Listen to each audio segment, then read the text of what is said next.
Good afternoon and welcome. I'm your session moderator, Shannon White, and I have just a few housekeeping items that we need to go over before we get started. First, remember to keep your microphone on mute until you need to ask a question. I will save questions until the end of the session. You can also enter questions into the chat panel at any time. We are recording this session, and the recording and slides will be available after the conference. And lastly, you can find closed captioning available through your Zoom options at the bottom. So you can bring that up if you want to watch the closed captioning. So today's presentation is going beyond the jargon, research-based messaging and communications guidance to help you scale OER. And our presenters are Allie Chamberlain and Kelsey Howe, both who are up very early from Washington State and Hawaii.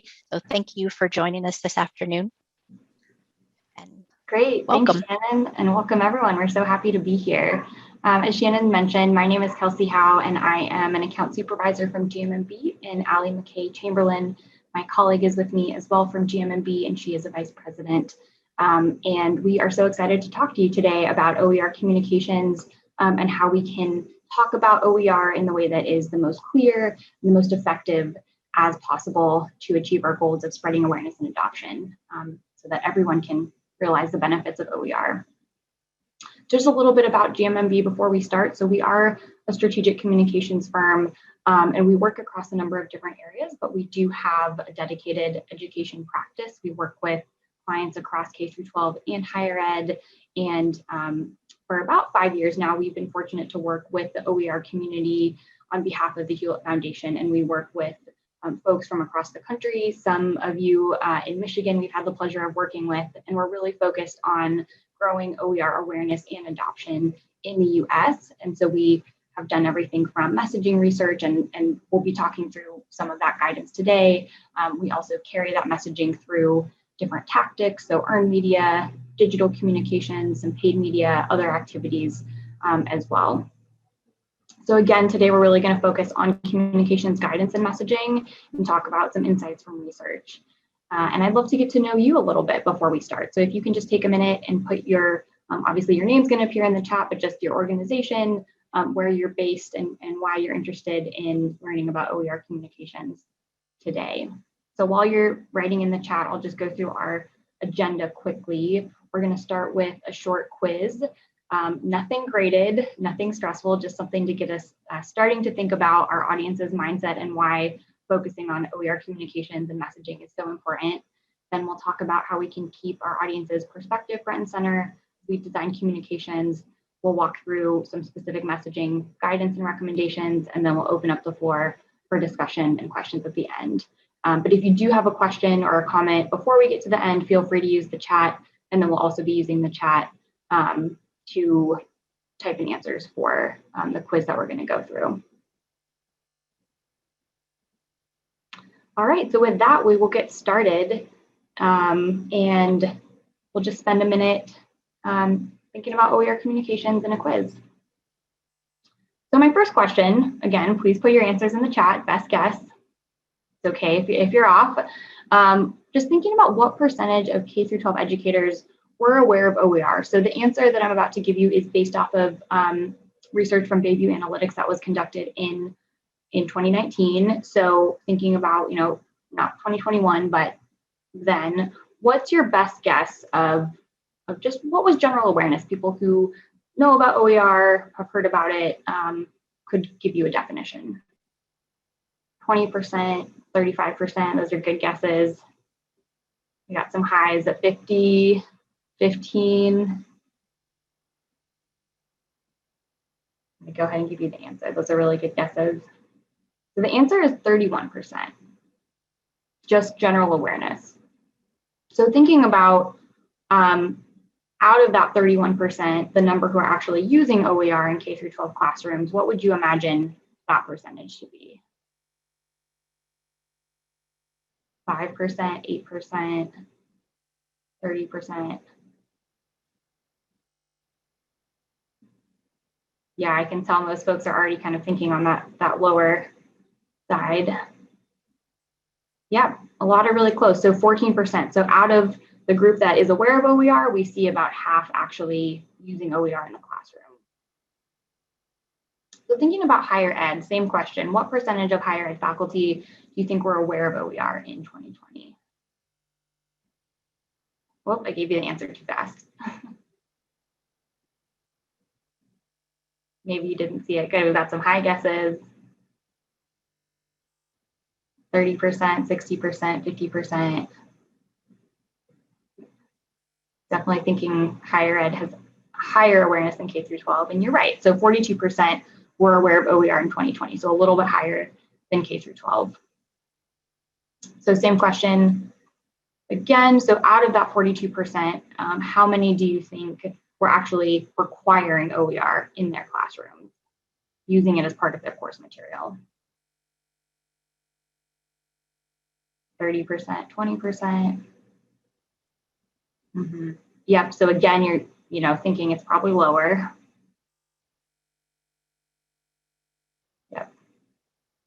Yep. So the answer is 15%. So out of 42% aware, we saw in 2020 about 15% actually using OER in their classrooms.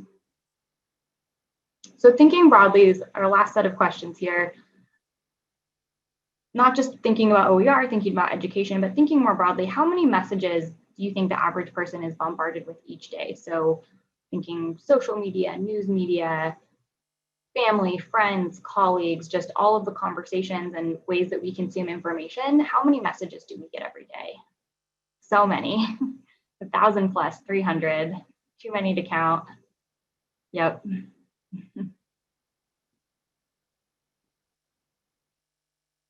That's right. It's a really high number. So almost 3,000 messages, we guess based off research is the average that one might see in a day. So then out of all of those messages, how many do we think we actually remember? How many do we carry with us and change our behavior based off of or think about the next day or the day after? 3 to 5, 10, 10 to 15. Yep.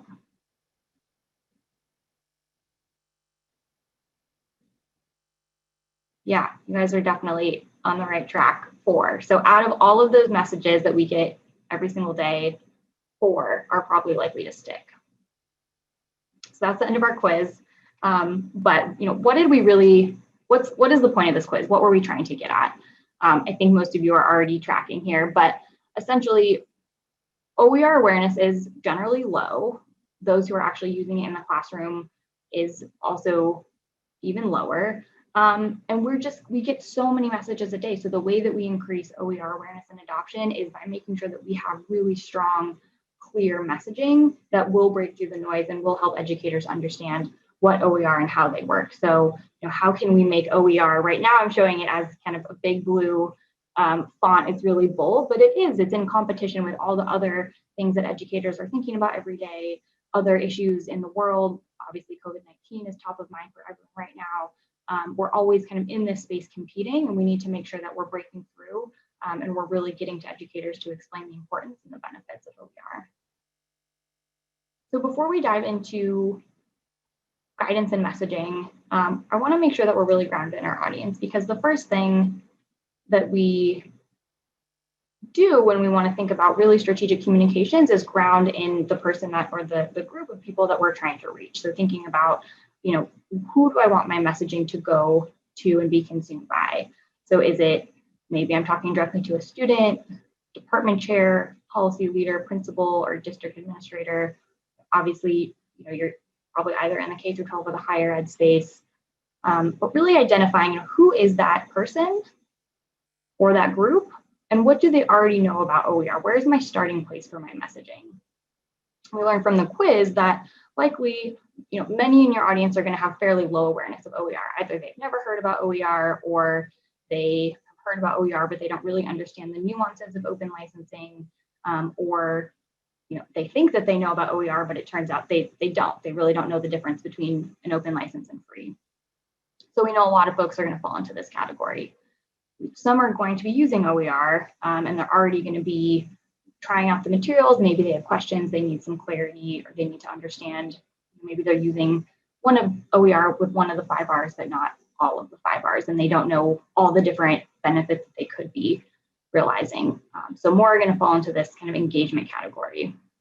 And the smallest number of folks that you're likely talking to are the advocates. So we are all in this category as we're sitting on this call. So we know about OER. If we're an educator, maybe we're using it in our classroom. And generally what we've found is that those who start using OER move to this kind of advocacy category really quickly. They really like the materials and they get excited and want to share about it with peers. They want others in their institution or their district to be adopting OER as well.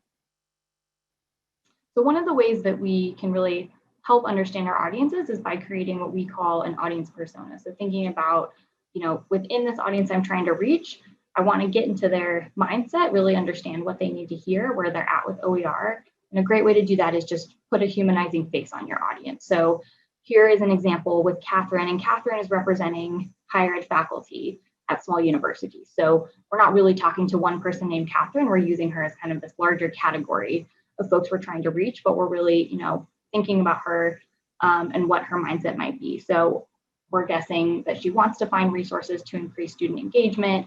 And we're guessing that she's heard about OER, but doesn't fully understand the benefits or know where to find the material. So that's the type of information that would be really helpful for us to convey to her. This requires audience research. So in some cases, you may know your audience really well. You may know exactly what they're thinking, what they need. You may need to ask them, or you may need to do research in another way to kind of start to answer these questions and put together an audience persona, which is a fancy word. It could just be jotting some notes down on a page. It doesn't have to be a fancy thing, but really thinking about how can I understand my audience the best possible so that I can design my communications and my messaging to meet their needs. So I'm going to turn things over to Allie, and with our audience persona in mind, she's going to go through guiding principles for OER communications. Great. Thank you, Kelsey, and thank you everyone for being here. So we wanted to talk a little bit about some quantitative and qualitative messaging research that our team did about 2 years ago, both with higher ed faculty as well as K-12 teachers and administrators. And the purpose of this messaging research was to determine what types of communications and what types of language would help introduce these folks to OER and help them understand it, as well as help them or help prompt them to think about using OER and then actually give it a try. We know that that journey from awareness to actually trying to use OER can be a really long one, but that it pays off because once people use OER, they really tend to love it and they can be advocates for it. And so we wanted to equip OER advocates with guidance and language that would help them move educators along on that OER journey. And so what we found in our messaging research was what we did is we built a messaging guide that is, of course, openly licensed, and everything that I'm about to share here is based on that messaging guide. And so we'll be sure to follow up with a link to this guide. So just a note to you that you don't need to furiously write down notes or take screenshots and things here because we'll be sending this out to you. But our goal today is just to introduce you to some of the key pieces of the guidance that we built based on the messaging research, and hopefully you can take this and use it in your work to guide your communications. So first off, we'll start with some guiding principles to keep in mind as you communicate about OER. Okay, so first, making OER specific and tangible. We know from our research that even educators who think they're familiar with OER actually aren't completely clear on what they are. We see some people think that anything they find online is OER or anything that's free is OER. And we know that that's not the case. So it's really important to be precise and unambiguous in your messaging. So, for example, we recommend using the term open educational resources on first reference rather than using the acronym OER to just make it clear what we're talking about. We also recommend describing the different types of content that OER can be. So that can be lesson plans, full digital textbooks, pretty much everything in between. Just a few tips there. The next one we recommend is leading with how OER are different from other materials. This also can help clarify what OER are. And so in particular, what we recommend is emphasizing what makes them different from traditional copyrighted materials. Here we're really talking about what the philosophical reason is for OER existing. They exist because of this idea that high quality materials should be available to everyone. They're worry-free resources that are openly licensed and free from traditional copyright restrictions. These are the aspects of OER that are unique to OER itself and can't be matched by other types of resources. So we recommend putting this language at the forefront in your communications. Next, put students at the center. So we heard loud and clear in our research that educators want to engage their students. They want them to learn and succeed. And also in the higher ed space, they want them to save money. We find this increasingly important to higher ed faculty. And so we recommend emphasizing how OER will help them achieve these goals for their students. A lot of you will know, that students are really important to educators, and that's why they're in the profession they're in. So just emphasizing the students and really making sure that everything comes back to the students in messaging is a key here. The next one is connecting to OER to the broader education context. So as Kelsey emphasized earlier, we know that educators have a lot of interests, a lot of concerns, a lot of cares, a lot of messages being bombarded at them. And we find that it's really helpful to show them how OER intersect with those other topics on their mind. One example, this past year has been a time when a lot of different topics have popped up. For example, equity and cultural responsiveness have become really important topics to many educators. And so we think it's effective to link OER to this issue and explain how OER can support more culturally responsive teaching. Same thing with digital learning. Again, this is another hot topic, one that's kind of emerged in the past several months. And so OER has a role to play there. And it's great to show how OER can support better online learning. The next one is highlighting how OER are high quality and easily accessed. We know that educators want high quality resources, and in our focus groups and survey we did, we heard that educators have questions about how to determine the quality of OER, and they don't know where they can find them. So we recommend speaking to these questions and communicating about the types of creators or institutions that OER are associated with, which can increase their credibility. We also know that audiences are discerning about research on OER, so we recommend citing research that looks holistically at OER rather than avoiding biased studies or studies that might seem biased. Educators will see right through bias, and so we also suggest clearly explaining where OER can be found and pointing to specific websites or providers of OER to show them where they can actually go to find them, like OER Commons is an example of a place that you can point to. Showing how OER can be used is an important one. We know from research that there's a big drop off between the people who are considering OER and then the people who actually go on to use it. So it's important to combat that gap by showing educators how they can get started with OER without making a big commitment. One thing you might consider is citing quotes and testimonials about other educators' experience with OER, how they got started, how they've been using it in their classroom. You can also emphasize that you can just dip your toe in the OER waters. You don't necessarily have to dive in and adopt OER whole scale, for all of the resources in your courses or every single course. So this can just help ease some of those concerns and kind of scariness for educators. Being specific about the credentials and bona fides of OER creators. We saw in the research that educators want to know more about the credentials of who these content experts are who are creating OER. So if it's possible, we encourage you to provide more context and specific information about the expertise and qualifications of OER creators and authors.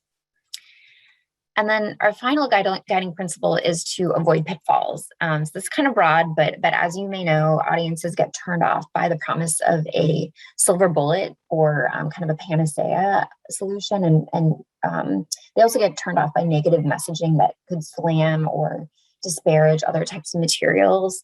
So with that in mind, we recommend that you avoid portraying OER as kind of a cure-all for education. And we also recommend that you avoid framing textbooks as a big problem. We heard that educators don't really rely exclusively on textbooks, so that's just something to keep in mind in your communications. Okay, so in addition to these guiding principles, what we did is we created a message framework that works as a reference point or a home base for OER advocates in their communications efforts. And what's on this slide here is part of that messaging framework that outlines some key benefits of OER that we recommend hitting on. And we put together this acronym EASY. You can see those kind of in silhouettes behind each box here. So just to help you remember what they are, E is for engaging students as active learners. A is for adaptable, customizable, and personalizable.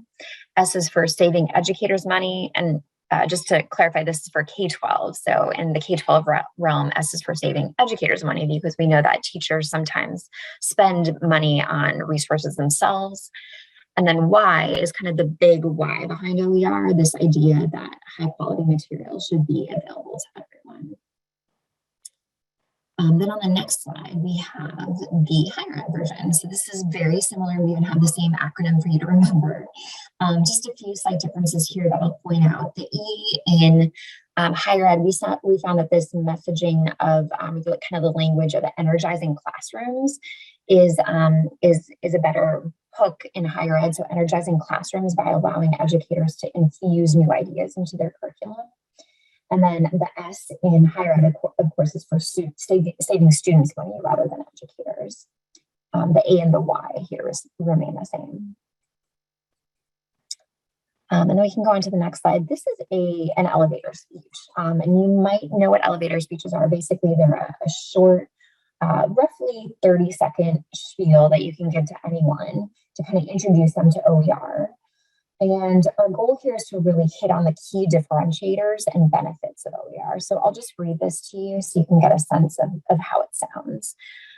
Guided by the idea that high quality educational materials should be available to everyone, open educational resources, or OER, are educational materials that are free for educators and students to use, customize, and share.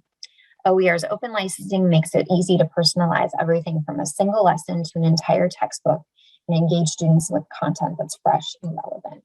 So this is intended to be just, again, a short kind of encapsulation of messaging that you can use with anyone to give them an entree to what OER are. Now, if you want to go a bit deeper in a conversation, or maybe you're giving some spoken remarks about OER, maybe you're kind of at a meeting or an orientation of faculty or teachers to kind of give them a deeper look at OER, here are some talking points that you can use. Again, you'll see that these talking points harken back to the key benefits of OER that we noted earlier. For the K-12 version here, saving teachers money and engaging students. We also see some of the guiding principles brought to life here. For example, being really clear about what OER are and also where you can find them. So we've kind of organized it into the what, why, and where. And then we have the higher ed version of talking points. Again, similar idea here of pulling through those key benefits and guiding principles. Again, I won't read through these, but you'll find them in our messaging guide.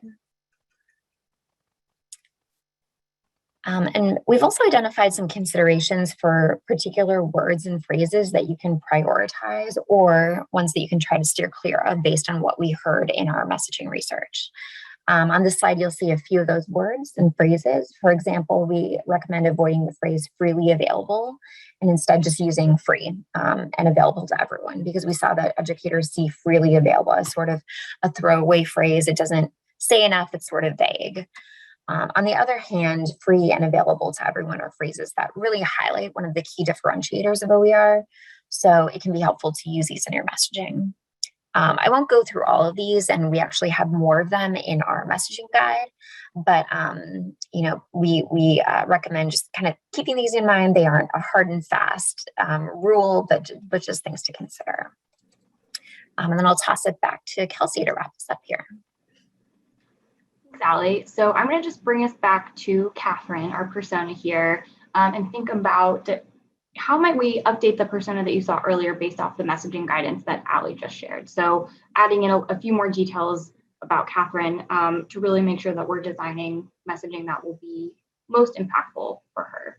So, we know that she's probably really busy. She's not looking to sit down and digest a 5-page pamphlet. She needs something that's really readable, really clear, and really actionable for her. So what are OER, but how can she actually use them in her classroom? How can they actually benefit her students? So if I'm going to be designing a communication for Catherine, I'm going to be keeping it readable, clear, and actionable. We also know that Catherine is likely influenced by data. So she is going to want to know, what are the actual benefits for my students? Like, is there anything that you can point me to that shows success metrics, that shows how my students might learn differently if they're using open educational resources? But then she's also likely influenced through stories. So data is important, but telling stories can actually start to paint the picture of what OER looks like within classrooms. So how does it change teaching? How does it change learning? And how can we find relevant stories for Catherine? So I'm probably not going to tell Catherine a story about how OER was used in a classroom at a giant university in a 500-person lecture hall, because I know that she's at a really small university and her classes are about 20 students. And so I want to find a story, maybe from within her university or a similar peer university that I can take to Catherine and say, hey, this is how it's really working for students here. We think it can really help your students. And then again, thinking about connecting it to larger issues. So is Catherine really concerned about equity in her classroom? I'm going to talk to her about how equity, how OER can support more equitable classroom. It can support culturally responsive learning, perhaps personalized learning if you're in the K-12 space, starting to think about all the other concerns that educators might have and how OER can be supportive of those. And of course, in the COVID context, the largest issue that we're all thinking about likely in the world right now, how is OER related to COVID? How has it been supporting students from home? How is it continuing to support students as they are stepping back into classrooms this fall? In some cases, maybe they're still learning from home. So really thinking about, how do I make OER relevant? How do I make it relatable? And how do I make it just really clear and actionable? So with that, I do want to spend some time hearing from you all. So we'd love to just open the floor for discussion. Of course, if you have questions, we can take them now. We have time after the discussion for questions. But we really want to know, who are you trying to reach with OER messages and what has worked well for you? Is there anything that's really resonating from the guidance that you're seeing? Like, oh, that makes sense. That worked well for me. Or is there anything that you typically try to avoid? Like, wow, I would probably never say this to an educator because I've had this experience. So we'd love to just kind of start that dialogue, hear about any challenges that you might be experiencing. And you can feel free to put comments in the chat or unmute yourself and speak up, and we can have a discussion.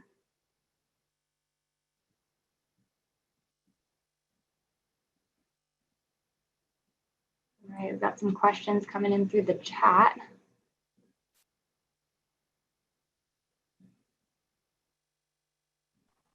So we have a question about examples of statements that faculty can include in their syllabus when they decide to use OER. Would you mind either putting in the chat or speaking up a little bit more? Person who asked this question, are you thinking about like a statement that a faculty would use in order to share with the students that they're using OER? Like what would be kind of enticing messaging for students? Or kind of what would the purpose of that messaging within the syllabus be? The idea is to inform them that you are going to use OER and also talking about the importance of it so that they are aware that they will be invited also to share open OER with the rest of students in that course. Mm-hmm. Yeah, so it's kind of like enticing messaging for students, like here are the benefits if you sign up for my course, it's using OER, and here's all the great reasons why you would benefit. Allie, I'm curious if you have specific thoughts on kind of that faculty messaging to students. Yeah, it's an interesting question. We haven't done messaging research specifically with students, but I think what we can infer based on the research that we have done is that obviously saving students money and the free aspect is a big benefit and a big draw. So definitely emphasizing that. I think the other thing is that they have day one access to the book or to the material, and also perpetual access. So, they don't have to sell their book back at the end of the semester, or have an access code expire and then they don't have access to this resource anymore. So I think hitting on those multiple aspects and for students could be effective. Yeah. I see another question in the chat about the form of communication where people are seeing the most success, kind of which media are most helpful, whether it's emails, flyers, face-to-face meetings, coffee chats. I'm actually really curious about this too, and wondering if anyone wants to speak up about the tactics or the kind of forms of communication that are most helpful. Anyone have thoughts on that?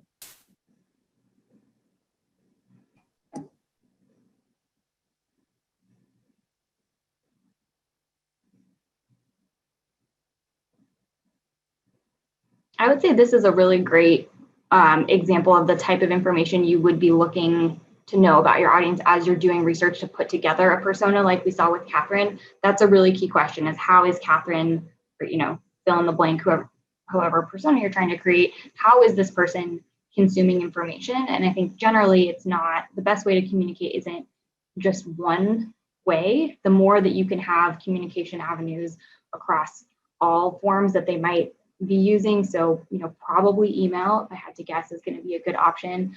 Social media may be a good option. And we know that faculty are likely to be on, of course, LinkedIn, Twitter, and then K through 12 folks are more likely to be on Facebook or like Pinterest, some of those sharing platforms. But really, having what we in communications usually refer to as surround sound messaging, lots of different opportunities for your audience to see that messaging. So if they, miss the flyer handout, that's okay. They're going to see that same information when they scroll through Facebook, or they're going to see that same information in a one-on-one conversation with peers. So really making sure that your messaging is getting out in a lot of different ways to have, not just a higher chance of that person seeing that messaging, but we know that people really need to see that messaging more than once. Really, it's something like 5 to 9 times a person needs to see the same message for it to really break through and stick. So it's about reach, but it's also about frequency. And I'll just add to that. I think that's exactly right. The more that you can communicate and in the more places, the better. I think, not forgetting about that in person or kind of like human to human interaction is really important. We know that educators trust the opinions and the kind of like the validation of other educators. And so if another educator talks to them about something that they use and have had success with, that holds a lot of water with them. So just making sure that that is a consideration in your communications. And we always say this, but always defining OER. So if you have created a flyer, for example, that you're handing out and it has the definition of OER on there, it's easy to think, oh, well, I've already told people what it is.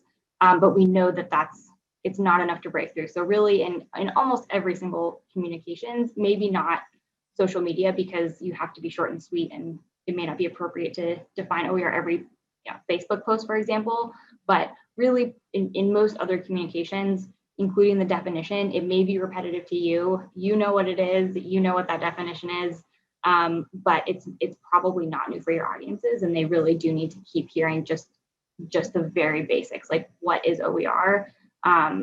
It really does need to be included in almost all communications. Unless, of course, again, this goes back to the audience research, maybe you're working with a group of librarians, they're very familiar with OER and they want to have a conversation about how they can be better advocates. Like obviously there's many circumstances where you're talking with folks who don't need that definition, but I think when you're thinking about just general awareness communications, you really have to include the definition. We also had Stephanie leave a comment in the chat about having a hard time getting faculty to consider switching their course materials to an OER textbook. I think that's probably a very common challenge, and definitely one that communications can have a role in helping out with. I would say one thing to consider is just emphasizing that you don't have to completely change your textbook. You maybe want to start using OERs just to supplement. So maybe it's just a small OER, a worksheet, or a single resource that is just a few pages long. And then kind of as they get familiar with OER, maybe they start looking around OER Commons, or they just start getting more comfortable with kind of the Creative Commons messaging. That's something that you can just try out and hopefully get them started and get their toe dipped in the water. I don't know if you have other thoughts on that one, Kelsey. No, I think that's right. I think I'm definitely interested to hear from the group if anyone has a particular story where they have had success getting a faculty to switch, or if there was kind of a moment where they saw kind of the realization sink in of like, oh, I see what the benefits are, that I see how it is different from a textbook, or kind of what the language was like in those interactions. If anyone has a story to share about successful transition to OER, that would be interesting for the group to hear.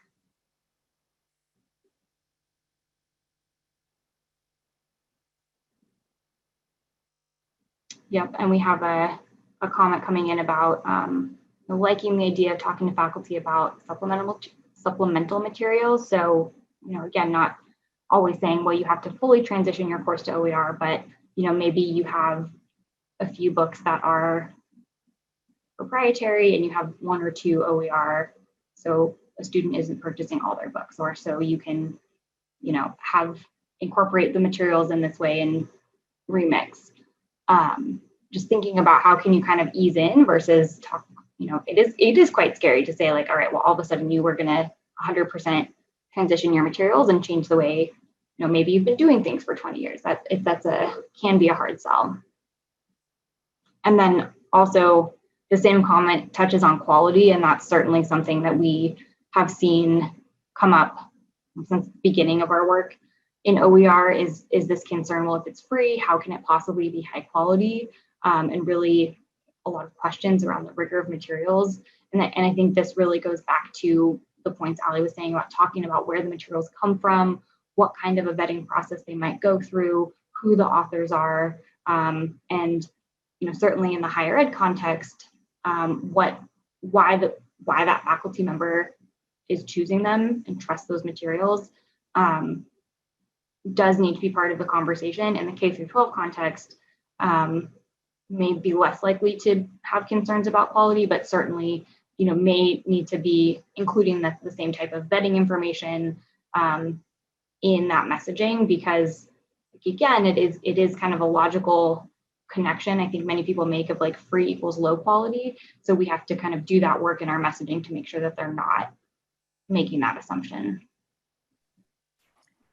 I'll also just note that sometimes there are comments about, how do I know that this is peer reviewed? How do I know this isn't just someone writing something that's crazy and completely false? There are some networks out there. So the Open Textbook Network is one that the majority of the resources there are peer reviewed. In the K-12 realm, looking at ed reports is one way to kind of show that something has been vetted and it's high quality, so that there are some kind of third-party arbiters out there to build up the credibility and the quality of some OER resources. Just reading through another comment from Caitlin in the chat. It's been helpful to me to go through answers to tough questions ahead of time. That's a great point. And Open Education Network has a list. She recently did a faculty orientation with someone when someone asked a lot of them. So that I think that's a great point that that there are some really tough questions that people ask about OER. Our messaging guide actually has some FAQs in it. So when we send that out to you, we definitely recommend taking a look at those FAQs. And if you have feedback on our answers to the questions too, if you have answers that you found have been really effective, always feel free to send us feedback because we're constantly iterating on this messaging guide. So, so that's a really great point, Caitlin. Thank you.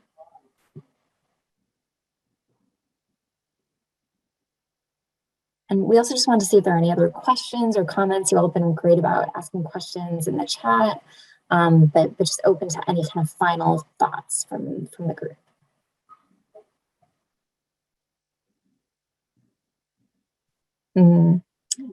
Sure, one of the biggest challenges has been a lack of support from marketing and communications. I think that's interesting because the marketing communications people might not always know exactly what OER are and kind of what their role is in communicating about it.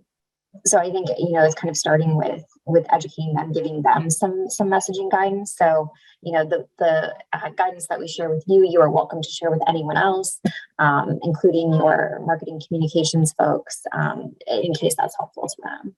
But yeah, if anyone else has any advice for working with Marcom's departments, love to hear that in the chat.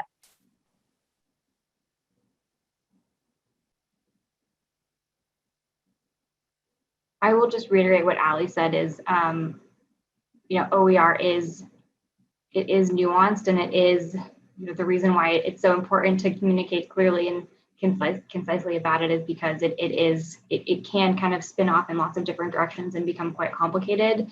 And so it really is, you know, it's about having our own messaging for ourselves and our organizations down, but then, you know, the comms people that you might be working with at your organization or you know, partner organization, they're going to need that exact same education. Like it is something that is, it's not just, oh, okay, I get it after one conversation and now I can carry that forward and communicate about it.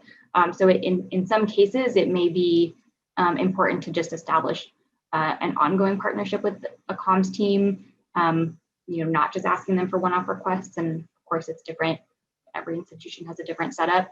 But I would offer that as just considering, you know, how can we be educating the communications team, but how can we also be maintaining a line open with them so that way we can continue that work and continue their education over time, because it's not something they might get, you know, in just one meeting. I'll also say that, you know, we at GMMB, we monitor the news media to see kind of mentions of OER. And we see so many stories coming out of university press offices about, you know, how many dollars students saved this year on OER. And so I think that might be kind of an interesting opening of the door with the communications department. If you can come up with data to show, you know, students saved X many dollars this year just because of OER, or, you know, over the past few years, they've saved this many dollars. We don't always love to just emphasize the cost savings of OER because there are so many other benefits of open resources. But I think just having that kind of big splashy data can be a way to show communications folks, okay, this is a big deal. This is actually making a difference for students. And then they might be more willing to help out with other OER pieces down the line. We do have about 5 minutes left, so if you do have questions, please don't hesitate to keep asking. I will say that we are available to you, so if you think of anything after the presentation and you want to shoot Ali or I an email, please feel free to do that. And we also have, as Ali mentioned, a communications listserv. So we are monitoring the news media every week, and we actually put together a what we call just weekly clips. So kind of all the articles that are relevant and related to OER for a week, we circulate them in a newsletter, and we usually will suggest some social media posts for what we recommend as kind of the best news to amplify on any given week. And we also have kind of a blurb about what's going on in the broader education context. So just trying to make it as easy as possible for you to look at what's happening in the broader education context and make connections to OER in your messaging. So if you are interested in receiving that, newsletter, you can sign up for our listserv, and it comes out every Friday. And the listserv is also a place where we, anyone can post. Some organizations might announce a conference or a new report coming out. It is meant to be kind of just a communications tool and organizing principle for the OER community to use. So if you are interested in joining that list, you can put your name in the chat now, or you can send us an email at either of the emails up on the screen. Thank you, Kelsey and Allie. Perfect timing this afternoon. I wanted to remind everyone that the session is recorded and slides will be available later as well on follow-up emails for the conference. Excellent. Yep, I'm just capturing them now. And again, you will be getting the slides of this presentation and then our messaging guide, which has a lot of the recommendations that we walked through in it. So you'll can look for those emailed from the conference after. Thanks for joining us today, and hope you have a good afternoon and find some other useful sessions as well. Stay with us through the end. We have a wrap up and some raffle drawings as well. But thanks again, Kelsey and Allie. Great. Thank you all so much. Have a great rest of your day. Thanks. Bye.